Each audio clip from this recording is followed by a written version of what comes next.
COVID hair, it's getting more ridiculous by the day. Okay, so we are starting a new unit. We're starting into circuitry. Okay, so electronic circuitry here. And there's a lot of, this is a huge subject content area. We are going to, for the AP Physics 2 class, and even for the AP Physics C class to an extent, we're going to kind of skim the surface on this. You can get a whole degree on this if you want to in college for electrical engineering or, a master's in electrics. But we're going to kind of like skim and do mainly the intro topics and kind of get our feet wet in thinking about how these kind of circuits work, okay?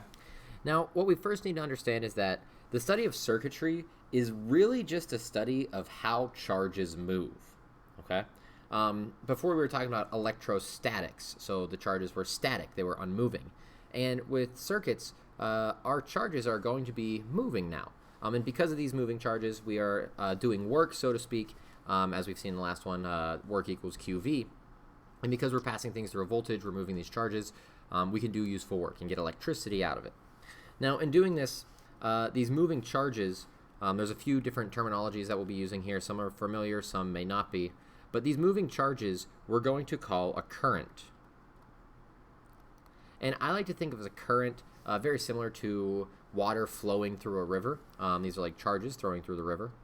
And the symbol we're going to use for current is the letter I. Now, I'm going to use a lot of lowercase i's. You may see in a textbook or some other professor use a capital I. I'll really only use a capital I if I'm talking about a total charge, but for the most part, I'll use lowercase i's. And our units that we have for current are what are known as amperes. Okay? Often just known as amps. And the symbol we'll use for that is an A. So that's our unit right there, an amp. Really, an amps are a derived unit. They technically stand for coulombs per second. So if you wanted this in SI, that's what's going on. Coulombs per second, we're thinking about some amount of charges that are moving past a region, so flowing charges, coulombs, in an amount of time, seconds. So that's what we're talking about for a current.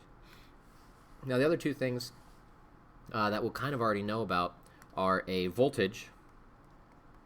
Remember, we talked about voltage in electrostatics as an electrical potential difference, commonly just known as a voltage.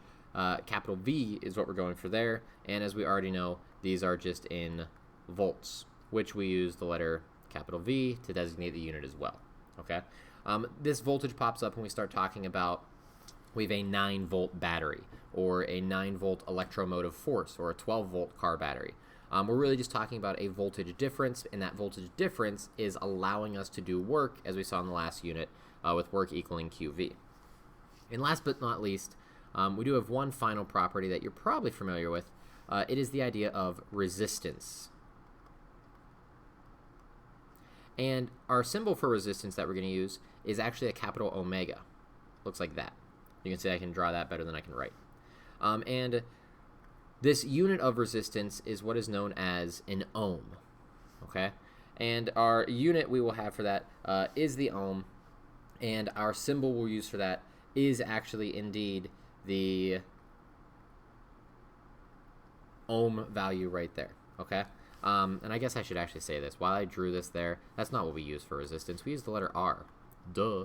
R is standing for resistance. The unit is an ohm, and this is the unit value we use here. I don't know why I drew that before. Weird. But yeah, so we're using an R for resistance, okay? And like I said, imagine this is a river. Imagine the voltage is the idea of how high up the river is. It has some potential now. We can put charges in here, and these charges can flow, having some current, and every once in a while, these charges might bump into a rock or something like that, which would cause some resistance and impede their flow, okay, or take away some of that energy. So those are our kind of ideas we have right there. Now, if we think about these a little bit further, if we go back to the idea of current, okay, if we had 1 amp of current, what would that kind of mean? Well, that would mean we had 1 coulomb of charges passing through a point in 1 second. And if we think about an electron having 1.6 times 10 to the minus 19 coulombs, that would mean that we need approximately 6.25 times 10 to the 18 electrons to be passing through some point or some region every second. So we are pumping a lot of electrons, so to speak, here, and they're going to be moving very, very quickly. Now, some other things in terms of the introduction here, and when we're talking about currents, voltages, and resistance, has to do with how the circuits themselves are set up. So there's some symbols that we'll use within the world of circuitry, which will help us out here. For instance, this line with a kind of squiggle on it like that, or maybe you'll see me sometimes draw it like this if I'm just going quick, these are resistors. These are objects that have resistance, and we'll often label them as like R1 or R2 whenever we're putting them into a circuit diagram. We also have batteries or voltage sources, and later on we'll be calling these EMF for electromotive forces, and they're drawn with a short end and then a long end. And these lines that are coming off our resistors and our batteries here, these are just wires. Anytime you just see a line, those are just wires. But for our EMF source here, the long end we're actually going to think of as the positive edge, and the short edge we're actually going to think of like the negative side of that. And really, it doesn't have to be the ideas of positive and negative, but it goes back to when we talked about voltages and how this was the high potential side and this was the low potential side. And typically, if we had something like a 12-volt car battery, this would be at 12 volts here, and this would be at 0 volts here. And all we really care about is that potential difference, and that's why we say that these things are 12 volts. Okay. We also have light bulbs. We'll draw light bulbs just as a little curl with a circle around it. Light bulbs are just resistors, but because they light up for us, we draw them like that. And like I said, this is some battery right here. And there are a few other things we can draw as well. Whenever we get into them, we could draw capacitors as parallel plates. What? That's why we've been talking about parallel plates so far. This is a capacitor, a cap. And if we wanted to draw a switch, we would draw a switch like this.